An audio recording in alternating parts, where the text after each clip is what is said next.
One big thing. Just over a month ago when I spoke about my dad in this segment, your response was truly amazing.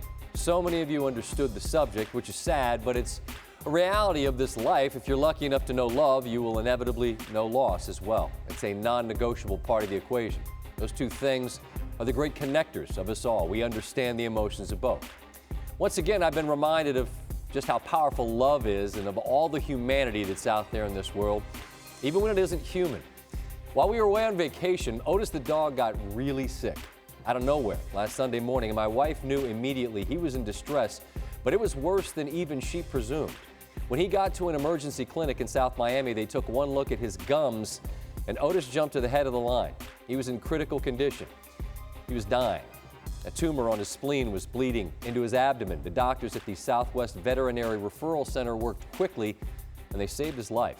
They performed surgery within hours, and I shared that news on Twitter because Otis the dog is a beloved member of my family, and I knew that you would get that. But once again, your response was more beautiful than I bargained for. If you go to that thread, you will see tens of thousands of well wishes from people. Most of them include close-ups of their dogs. Good boys and good girls sending love and positive karma from all over. And I'd be remiss if I didn't mention the cats too. My stance on them's no secret. Don't love them, but there were a whole bunch of kitty cats in those threads. Need to soften my stance given the love they showed our boy. And he is just that, our boy, our firstborn in a sense. We got him a week after we got married. He's the thread that ties the family together. He arrived before any of my three kids. My first son, and I'm his son with a U. He orbits around me, never leaves my side.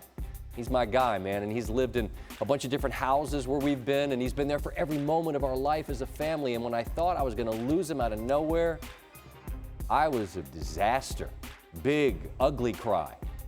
But this guy's like Boris the bullet dodger from the movie Snatch. He's got scars all over his body from the various surgeries, and thankfully we keep getting the calls that the tumors he has are benign. This one was too. We got that news Friday. I was going to grill some burgers and chicken that night for the family. I got Otis a filet because of course I did. My grandma used to say every day is a blessing. What are you prepared to do with this one? With Otis, it feels like every day from here on out is a bonus. So we will spoil him silly. He's our good boy. As the saying goes about dogs, they don't live long enough. Their only fault, really. Someday we'll lose him, but not yet. And until then, we will celebrate him and this peculiarly powerful bond that I feel grateful that I know.